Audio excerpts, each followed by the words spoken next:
de Mateo. Vamos a comenzar con la cristología.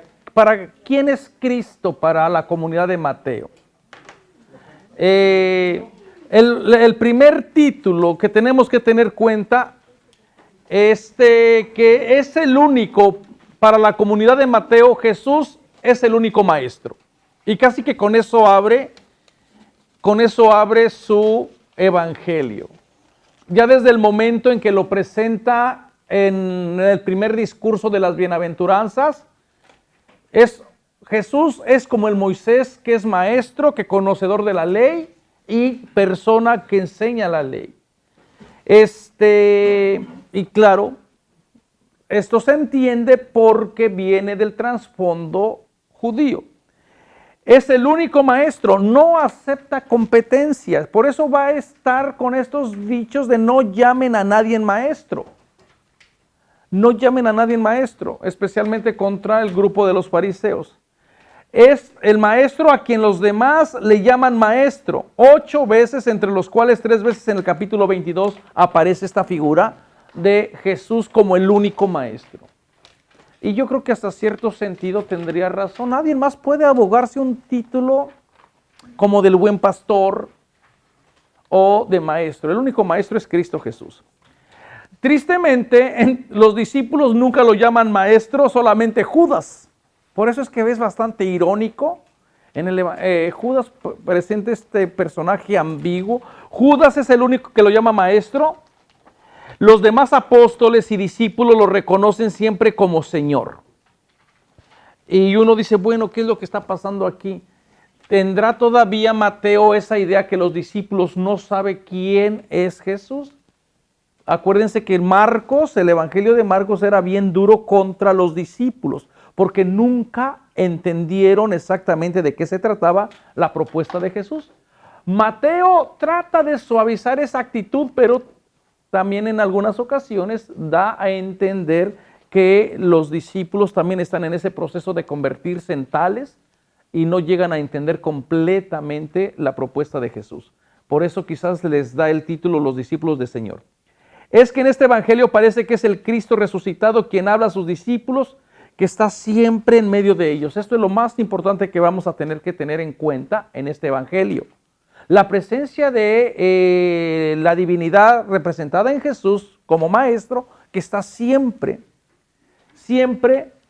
en medio de ellos. Imagínense, esta forma está estructurada de una manera quiástica.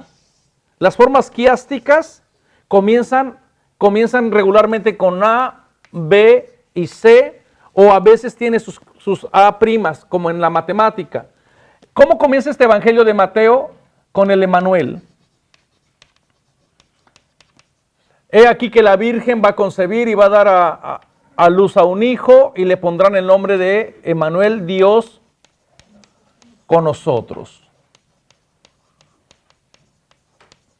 Y al final, en el capítulo 28 del evangelio, Mateo 28, todo poder se me ha dado, vayan pues y sepan que yo estoy con ustedes. El yo con ustedes todos los días, el Dios con la comunidad. Y donde Dios en el capítulo, ¿cuál era? Creo que 18, donde Dios se reúne con el medio de la comunidad. Donde 2 o 3 se reúnen, ahí estoy en medio. Podemos ver entonces prácticamente que esta forma quiástica, esta forma de organizar el evangelio, pretende que la comunidad se dé cuenta de que pase lo que pase, Dios está con la comunidad. Y lo interesante va a ser entonces, si Dios está siempre con la comunidad estará siempre con Dios. La comunidad no sabe, nosotros ya sabemos como lectores que Dios está siempre con ellos, porque estamos leyendo sus experiencias. Pero la comunidad no sabe de que Dios está con ellos. Esto lo va a tener que descubrir en cuanto vaya avanzando la narración del mismo evangelio. Y para muchos le va a costar trabajo descubrir que Dios está con la comunidad. Es como nuestras propias historias. Yo creo que no debemos de olvidar de que Dios está siempre con nosotros. Dios está siempre con nosotros, con la comunidad. Pero hay momentos en que uno no experimenta que Dios esté con nosotros. O reconoce o está seguro de que Dios está con nosotros. Hasta que pasa de alguna manera los problemas, las dificultades, es que luego la gente dice verdaderamente Dios estaba conmigo. Como que es un evento después posterior. Yo creo que lo que podemos celebrar entonces esta idea del Dios con nosotros, yo creo que tenemos que hacer la nuestra. Decir, pase lo que pase, camine por donde camine, momentos difíciles que vaya experimentando en la vida, no podemos olvidar de que Dios nos va guiando, de que Dios nos va conduciendo, de que Dios, la historia la tiene Dios en sus manos, de Dios con la comunidad.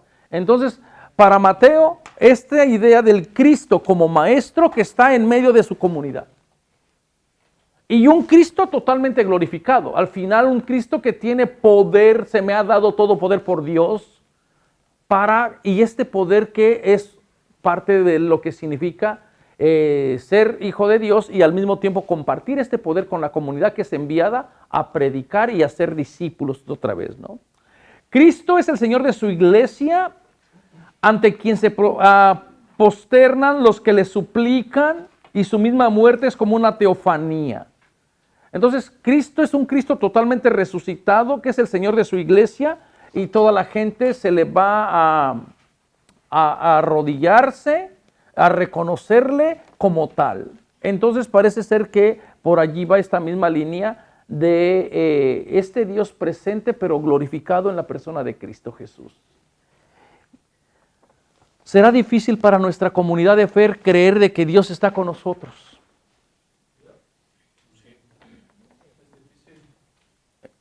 Hay momentos en que cuesta trabajo reconocer. Uno sabe, uno lo cree, lo entiende de que Dios está con nosotros, pero hay momentos en las historias personales de cada, o como grupo, o como ciudad, o como comunidad, donde no se ve. Pregúntenle, por ejemplo, bueno, a lo mejor me estaban compartiendo un poquito sobre la actitud de Juanita, pero dentro de su corazón, ¿cómo estará experimentando que Dios está con ella? Yo pienso que la señora está bien parada en su fe. Dio unas muestras de, una convicción de que esa era la voluntad de Dios y que el muchacho estaba siendo llevado a la patria de Dios. O sea, yo creo que si alguien puede ser el ejemplo, los que estuvimos allí, pudimos ver claramente que la señora tiene una fe, wow. Mi respeto, para la señora quisiera tener el 25% de la fe que tiene esa señora. Yo creo que sería por los procesos que va llevando uno, Padre, ¿no? El proceso que lleva el camino del Señor para con uno, que te va mostrando cosas para que tú vayas conociendo, vayas aprendiendo de experiencias de vida ya. Y ya cuando estés en un momento ya muy, por así que un momento malo, pues es para que tú estés un poco fortalecido, ¿no? No totalmente, pero él va a decir, ¿sabes de qué? Pues vamos en el proceso, estoy moldeando para... Y en este mismo proceso, la comunidad puede cuestionar dónde está Dios. Lo que no debe de hacer es olvidar de que Dios está con la comunidad. Cuestionar es parte de lo que significa madurar. Madurar fe, madurar relaciones. Entonces la comunidad de Mateo posiblemente está pasando momentos muy difíciles donde está siendo rechazada, se le está sacando de las sinagogas, se están desprendiendo de sus parientes, se sienten que están perdiendo su identidad, y lo que no puede olvidar es de que Dios está allí, en medio de esos sufrimientos, en medio de ese dolor. Y también va a haber otros momentos internos que va a experimentar la comunidad, momentos difíciles. Entonces, Jesús, como el Emmanuel, el que está en la comunidad presente, y otra de las características es, Jesús es como el nuevo Moisés, que es salvado también desde su infancia. ¿Con qué fines fue salvado Moisés en el Éxodo? ¿Para guiar a quién? Al pueblo. Pues con esos mismos fines, ¿por qué Mateo retrabaja esta historia y se la aplica a la figura de Jesús. ¿Por qué Mateo hace ir a Jesús a Egipto? Porque para Mateo es importante de que Jesús sea el nuevo Moisés que se enfrenta con otros faraones. Y una de las cosas irónicas, ¿no? En el Éxodo, Egipto era el lugar de la opresión. En tiempo de Jesús, Egipto es el lugar de ¿qué? De protección, de refugio. Entonces, no perdamos la esperanza de que en algún momento este país también pueda ser un santuario para migrantes. O este es por lo menos el sentido de esperanza de decir, las fuerzas que antes se oponían al plan de Dios, en algún momento de la historia también ese mismo sistema puede prestarse al servicio del Dios de la vida, ¿no? Aunque ahorita parece que uno dice, uy, Pues a ver ¿cuándo le cae el 20? Porque si no, ¿Cuándo? Entonces, la idea entonces de Egipto como lugar de refugio y lugar de santuario donde se protege la familia y donde se protege Jesús, entonces marcan también el inicio de la misión de Jesús en el Evangelio de Mateo. Mateo presenta a Jesús entonces como el nuevo Moisés, y como nuevo Moisés tiene que enseñar el camino de la ley, pero también el camino a la liberación, el camino a hacer la opción por la vida. Todo el reinado de Jesús va a estar en esa misión de enseñar vida, de enseñarles cómo tener propuestas diferentes a las que ofrece Herodes. Herodes, que está simbolizando prácticamente al Imperio Romano. Acuérdense que Herodes simplemente es un rey, un títere del imperio. Entonces es el imperio realmente que está en contra de la propuesta de Jesús. ¿Tienes una cita? Sí. Tengo dos cositas aquí, revueltitas. Dice de que Jesús fue a Egipto y regresó, ¿verdad? Según Mateo. Según Mateo. Esa también es una profecía de Isaías también, ¿verdad? No, más bien esta sería del profeta Oseas. Oseas. Esa es una. Y la otra, en la comunidad de Jesús está sufriendo los ataques por todos lados, ¿verdad? Sinagoga, familias y problemas internos. Ajá. Entonces, a Mateo le interesa o necesita armar una figura de Cristo tal como se hizo la figura de Dios en contra del faraón en el Éxodo. Él también puede ser que haya tomado ese modelo. Sí. O sea, hacerlo grandote para enfrentarlo. Retrabaja el tema de la misma manera que Moisés es salvado con un fin particular. Vuelve Mateo a trabajar el mismo tema para salvar a Jesús de las garras del Herodes. Y ven cómo todos los elementos, el ángel se le aparece en sueños, levántate, toma tu familia, los mismos motivos del Éxodo, ¿no? Y prácticamente aquí el evangelista lo que está tratando es de ver cómo Dios está a favor de la vida, cómo siempre va a haber personas que se oponen al plan de la vida, al plan de Dios, y cómo también hay gente que se puede entusiasmar por desafiar esas instituciones de muerte. Siempre hay gente que está dispuesta a sacrificar todo para que surja la vida.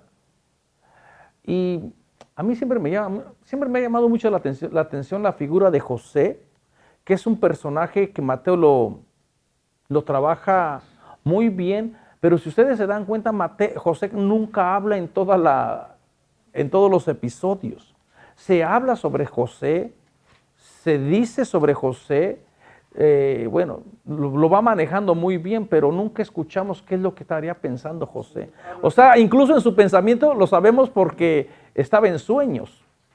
Y uno dice, como que José juega un papel bastante pasivo, en cierta manera, ¿no? Con estas ideas, así como lo presenta por lo menos el Evangelio. Imagínense entonces, eso para un judío bien observante de la ley sería como de meditar la figura masculina en esa familia. O más bien o más bien sería si le pusiéramos los cánones de lo que significaba ser hombre en esa época, José sería visto con sospecha. No, pues pobre cuate, imagínese, aceptar al hijo de alguien. Y de que no es él. O sea, de ahí ya está perdiendo el honor cañón. O sea, muy bien, pero y imagínense estas figuras. Ustedes pueden decir, ay, pero es que nosotros ya sabemos en qué termina la historia. Nosotros ya lo sabemos, pero ellos no. Pero él en su cuero, no. Ellos se tienen que meter dentro de su historia. Aceptar prácticamente a alguien que no es de su sangre. Digámoslo así. Un hijo bastardo. En esta, En primer lugar, aceptar y aceptar a María que le ha sido infiel. Que ya le llegó con domingo. O sea, todas estas historias es lo que nos tenemos que preguntar en la figura de José. Pero luego viene y te da la pista, pero era un hombre justo. Y Ok, vamos otra vez, vamos a jugarle al abogado del diablo.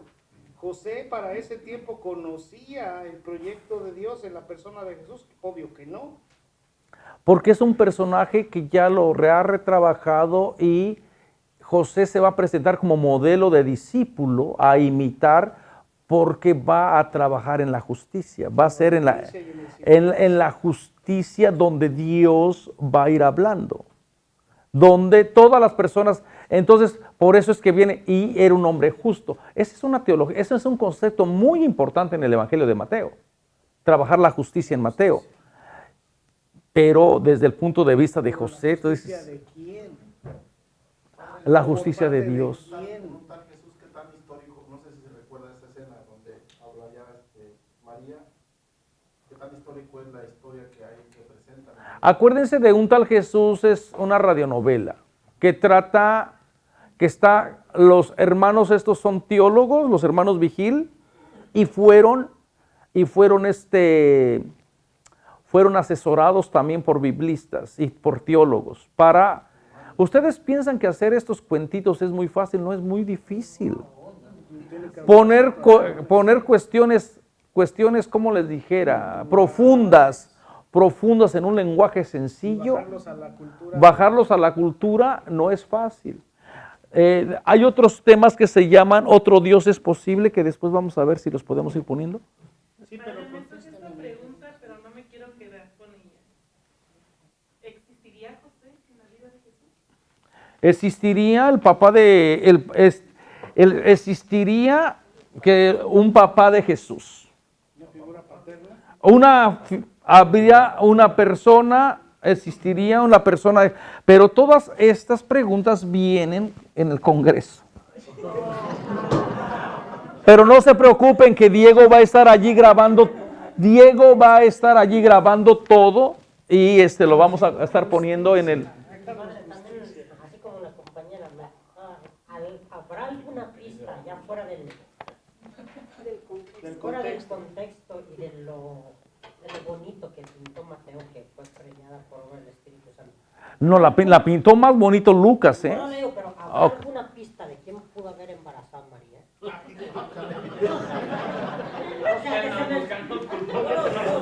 que se mencione algo, o sea, buscarle el lado terrenal a Jesús y no ponerle ese llaverito de cosa divina. Y Los evangelios te van a decir que es por obra del Espíritu. Ok, ahora la cuestión, en los evangelios apócrifos,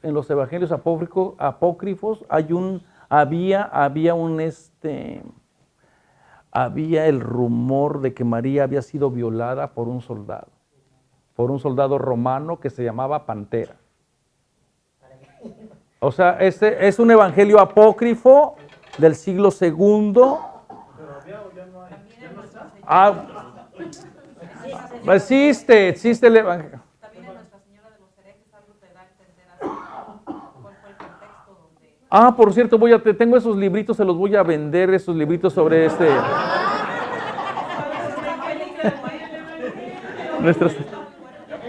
Ese libro está muy bueno, Nuestra Señora de los Herejes, muy bueno. Bueno, todas estas preguntas, grábenselas porque es exactamente, acuérdense, desde cuando lo vemos desde el punto de la historia.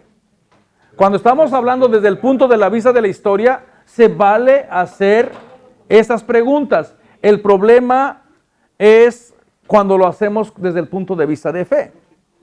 O sea, desde el punto de vista histórico está bien. Desde el punto de vista de la fe, te va a decir que María es obra por obra del Espíritu Santo. Entonces, pero desde el punto de vista histórico, habían estos rumores, eso es lo que quería decir, no es que el libro no existe, existe el libro, existen los evangelios, el evangelio apócrifo, incluso también donde se empieza a cuestionar la virginidad de María. Muy temprano se cuestionó y también muy temprano la comunidad aceptó la virginidad. También tenemos que decir esa cosa. Sí, Oscar. Diciendo que José era un hombre justo, pero pensaba abandonar a María, o sea que no era tan justo como estamos pensando. Era humano. Pero era o sea, le da, de alguna manera tiene que meter el personaje de José Mateo, crearlo, y lo estamos viendo para decir, quien está manejando en definitiva la historia no es el humano representado en la figura de José, sino es Dios que está manejando la historia. Y Dios está manejando la historia de la misma manera que Dios interviene con el pueblo de Egipto, que estaba viviendo en la opresión, y que mandó a su hijo a Moisés para liberar al pueblo. Dios está manejando esa historia, y aquí es lo mismo. Y por eso es Dios que otra vez interviene en sueños. Si lo tomaríamos ahorita, en este tiempo, viene mi esposa y me dice, está embarazada del Espíritu Santo, pero me habla Dios y me dice en sueños, ¿verdad? O sea, si no me habla Dios, yo no le voy a... Ahora sí, pero ponte a pensar. Acuérdense, en el siglo primero, acuérdense todas las características del siglo primero. En el siglo primero no tenían esta división que nosotros tenemos de entre el Dios y los humanos. En el siglo primero, la divinidad, Dios continuamente y los humanos continuamente interactuaban. No estaba esta separación que nosotros tenemos del cielo y la tierra. Era un todo. Entonces los ángeles continuamente se aparecen, personas continuamente van al ámbito de lo divino. Entonces ahora nuestro escenario es muy diferente porque ya no tenemos estas imágenes o estas ideas de poder acceder a lo divino si no es por medio de la muerte. La gente en la antigüedad creía que por medio del sueño Dios hablaba. Y por cierto, los sueños juegan un papel muy importante dentro del mundo bíblico. Acuérdense toda la historia de salvación por medio del sueño que nos narró en la novela de José. Y los sueños en el Evangelio de Mateo que indicaron en sueños a los magos del nacimiento del rey de los judíos. El sueño que le indica el ángel de Dios a José que no tenga reparo en aceptar. En definitiva, lo que está detrás es Dios va guiando la historia. Dios va guiando la historia por imposible que ante los ojos de los seres humanos parezca, Dios es el que va guiando la historia. A lo mejor estos lenguajes para nosotros ya no nos ayudaría mucho porque nuestros escenarios ya son diferentes. Nosotros ya tenemos otra visión de la vida, de quién es Dios, ya se ha ido iluminando, pero para esta gente todavía los dioses se comunican directamente, los ven, los sienten, el imaginario es diferente. Entonces, esta idea de la figura de José va a ser una de los personajes para la comunidad a imitar. Y por cierto, también José ha sido el gran olvidado dentro de la historia, de la tradición, de nuestra tradición, ¿verdad? Parece que siempre José se quedó un poquito como olvidado. ¿Y quién es la persona que resaltó? Pues la figura de María. Fue eclipsado por María. Entonces, y porque bueno, hasta en Lucas, ¿no? Solamente aquí aparece, ¿no? Entonces, Moisés es salvado, de la misma manera que Moisés fue salvado por Dios en la historia del Éxodo. Aquí también en la figura de José, en la figura de de Jesús y en la figura de María nos recuerda el Éxodo y nos vuelve a recordar que Dios está detrás de la historia. Por cierto, esas infancias narrativas dieron muchos evangelios, muchísimos evangelios se escribieron en torno a la infancia narrativa para explicar todas estas historias que a nosotros nos gustaría saber de quién era el papá, qué es lo que hacía, y muchas de esas infancias narrativas, si ustedes tienen alguna vez la oportunidad de leer el Evangelio, por ejemplo, de la infancia, se van a encontrar a un niño, al niño Jesús, pero que casi que es perverso, iracundo, que se enoja cuando juega a los encantados y al pobre de Judas lo deja ahí encantado toda la noche. Y la gente va y le dice, oye, mira, y se enojan. Y José ya no sabe qué hacer con el niño, lo lleva con el mejor rabí y deja callado al rabí. O sea, es un niño malcriado. Jesús en los evangelios, esos apócrifos. Entonces dices, por eso es que la gente, por eso es que las comunidades no lo aceptaron como verdad. Entonces nos refleja todas otras dimensiones que no están en los evangelios que nosotros tenemos en nuestra Biblia. Entonces, en la ida, por ejemplo, a Egipto, la idea de que las palmeras venían a buscar, Herodes mandó a buscar a sus tropas y las palmeras se agachan a la entrada y los esconden, tienen sed, aparecen otra vez los manantiales de agua. Bueno, muy bonito en esas historias, ¿no?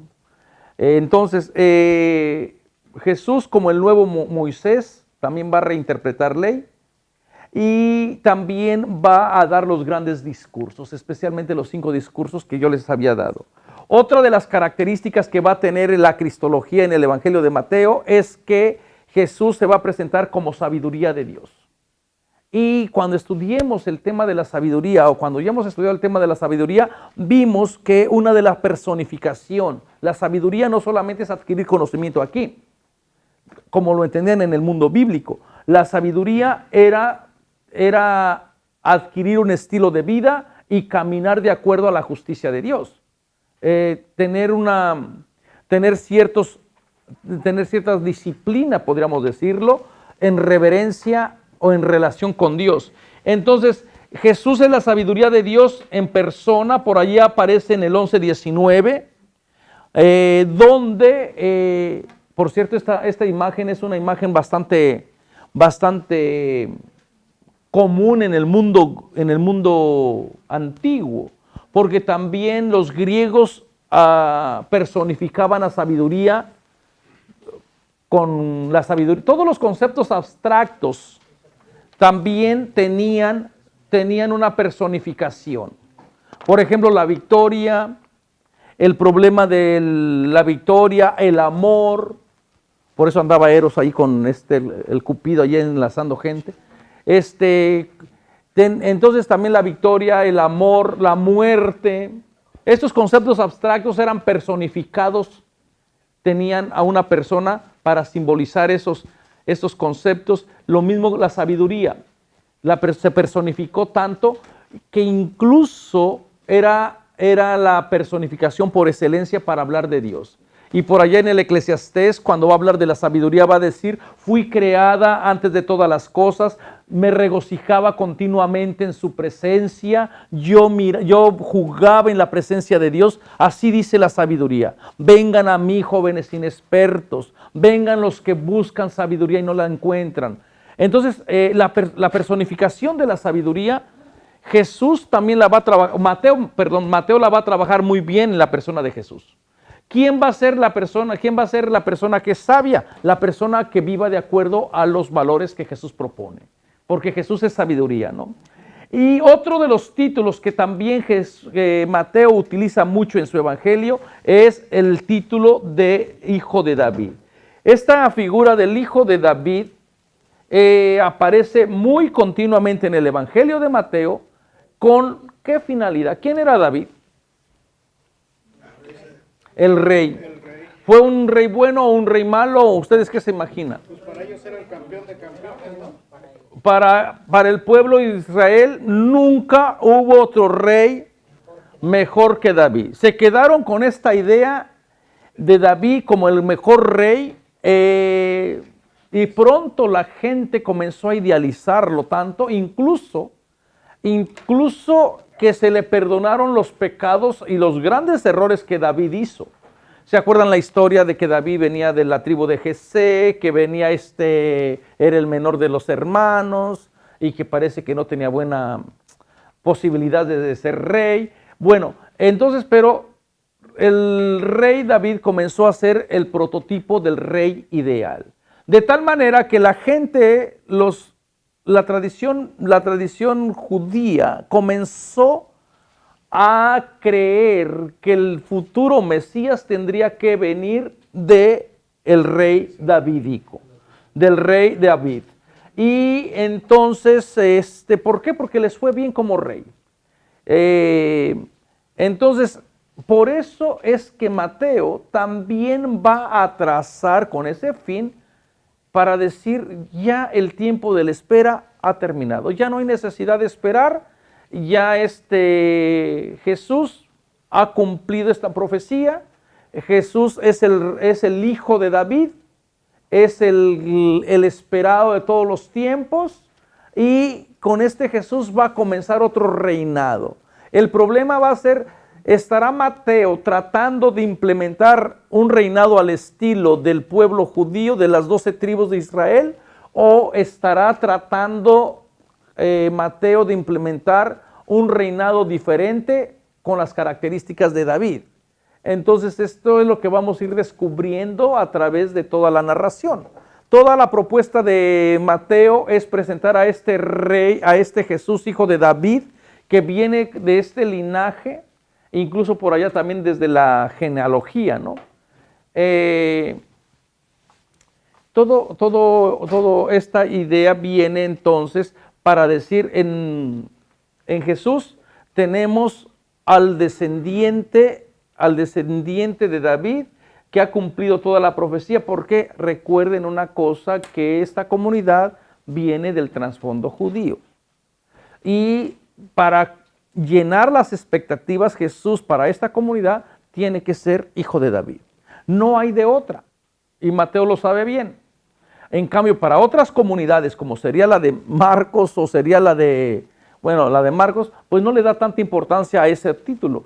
¿Cuántas veces les digo que aparece allí? Aparece la figura del rey David, hijo de David, que aparece solo 2 veces en los demás evangelios, y aquí aparece 9 veces. Ya con esto les da una idea de la importancia que tiene la figura de Jesús como hijo de David para esta comunidad. ¿Por qué? Porque el trasfondo es diferente, el contexto es diferente. A ver, ahora aquí me viene otra pregunta. Ok. Si supuestamente Jesús es de la casta de David, entonces, si la gente sabía que el niño que traía la esposa de José no le pertenecía, ¿cómo era posible? O sea, en el momento en que José se mueve de Belén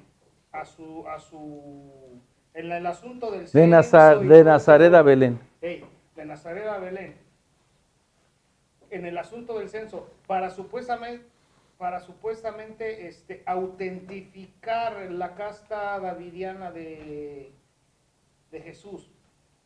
Pero si la gente sabía que ese niño no era de él, entonces no sé si me explico con mi duda. O sea, lo están haciendo de la casa de David. Acuérdate, a ver, no sufras. En cuestión de histórico, para de sufrir. En cuestión histórico va a ser difícil probar esa descendencia. Pero desde el punto de la fe, para esta comunidad encaja perfectamente. Este es el Cristo de la fe. Estamos hablando de la cristología ya desarrollada. No estamos hablando aquí ahorita en cuestión histórica. Desde el punto de histórico va a ser difícil hay muchísimas vertientes de duda. Hay muchísimas hipótesis en cuestión de todo lo que es relacionado a la infancia narrativa. En primer lugar, el bendito censo, que Lucas menciona. Aquí estamos más bien moviéndonos en la cuestión del el Cristo de la fe. A esta comunidad que nace 80 años después, que viene del trasfondo judío, le interesa establecer, todavía se están moviendo con que quieren un rey davídico. Y entonces para esa comunidad Mateo les da un rey davídico. Porque Mateo sabe cómo ir moviendo a su comunidad, encontrando a la comunidad donde la comunidad esté. A estas alturas todavía no ha aprendido la comunidad que el tipo de reinado tiene que ser universal y no solamente davídico. Te pongo 2 ejemplos. Aquí, solamente aquí, Mateo dice, hace decir a Jesús. El autor, ¿se acuerdan cuando Jesús se encuentra con la sirofenicia? Y la mujer aquella que tenía a su hija que estaba enferma, se le echa a los pies y le dice, Señor, Jesús, hijo de David, ten compasión de mí. Y Jesús ni la pela. Y viene, y luego en Mateo es más drástico que en Marcos. Vienen los discípulos tocando y gritando y dicen, atiéndela porque ya no se enfada. Y luego Jesús dice, solamente en Mateo Jesús dice, no se me ha enviado más que ir a la oveja perdida de Israel. ¿Qué es lo que te está diciendo este texto? Que todavía la comunidad en este evangelio todavía está anclada en que quiere restablecer la comunidad al estilo del rey davídico. Y también en otra ocasión Jesús les dice, vayan a todos los pueblos y recuerden que solamente, pero especialmente a las ovejas perdidas del pueblo de Israel. No vayan a pueblo alguno más que a la oveja perdida del pueblo de Israel. No samaritanos, muy bien, en el gran discurso de la misión. Solamente a la oveja perdida del pueblo de Israel. ¿Qué representa esta teología? Que a la comunidad le está costando trabajo aceptar que la propuesta de Jesús va más para allá. Volviendo al caso de la sirofenicia, cuando esta mujer se le avienta a los pies de Jesús y ya después Jesús no tiene otra opción de decir, no me dejas pasar, ¿qué es lo que voy a hacer? No está bien quitarle el pan a los hijos y echársela a la perra.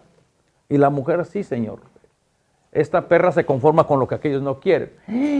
Mujer, grande es tu fe. Y qué casualidad que al final del capítulo Mateo diga a Jesús, todo poder se me ha dado. Vayan y hagan discípulos a toda la humanidad. Y uno dice, pues no que nada más a la oveja perdida del pueblo de Israel. Ahí fue donde le cayó el 20. Porque la comunidad representa al otro grupo que está tratando de empujar la misión más allá de la frontera de Israel. Como en cada grupo siempre hay personas exclusivistas. Para organizar una comidita en que los que esto y que el otro, que los que tomaron vino y los que no tomaron. Hay 2 vertientes. Ay, mamita chula. Y allá tengo otros, allá están con los de la lotería y con los de las papas. Ok, no. Pero ¿qué te pasa? En una comunidad hay grupos que se cobijan bajo la misma teología y hay un grupo que le está costando trabajo abrir la misión y son los que dicen, yo solamente a la oveja perdida del pueblo de Israel. En cambio hay otro grupo que gracias a Dios que tiene, abrámonos a toda la universidad. Pero ¿qué es lo que manifiesta? Estos 2 textos que aparentemente están en contradicción, al final lo que te está diciendo representan los problemas internos que está viviendo la comunidad. Y mañana vamos a ver cuáles son los problemas internos que esta comunidad está viviendo. Y está viviendo serios problemas internos. Entonces, por eso cuando uno estudia estos textos, pues entonces uno dice, pero parece que aquí decía que primero a la oveja, solamente a la oveja perdida de Israel, y acá que ya ahora sí a todo el mundo. Pues entonces ¿Quién entiende a Jesús? Jesús parece que no. Lo que está detrás es los grupos que les estaba costando trabajo, o nos abrimos o nos cerramos. Y hay un grupo que va a decir, solamente nosotros. Así como les estábamos diciendo, ¿se acuerdan que yo les conté la historia de que allá en Georgia yo siempre pasaba y ponían los protestantes, creo que eran los bautistas, y que tenían un letrerito que decía, Jesus only. Y un día pasó el torbellino, y yo siempre le dije, mira qué interesante, sí es cierto, solamente Jesús. Y yo siempre dije, yo voy a hacer la idea de ponerle también a nuestra iglesia católica, una iglesia chiquita. Y entonces un día pasó un torbellino y se llevó esto. Y luego, as only. Dije, eso nos puede pasar a nosotros, solamente nosotros. O sea, se quedó Jesús. Una iglesia sin Cristo. Eso es lo que puede suceder. Se pueden quedar iglesias sin Cristo. Se reúne supuestamente, pero las obras, nos mordemos. Nos comemos vivos. Bueno, mañana vamos a ver cuáles eran los problemas de la comunidad.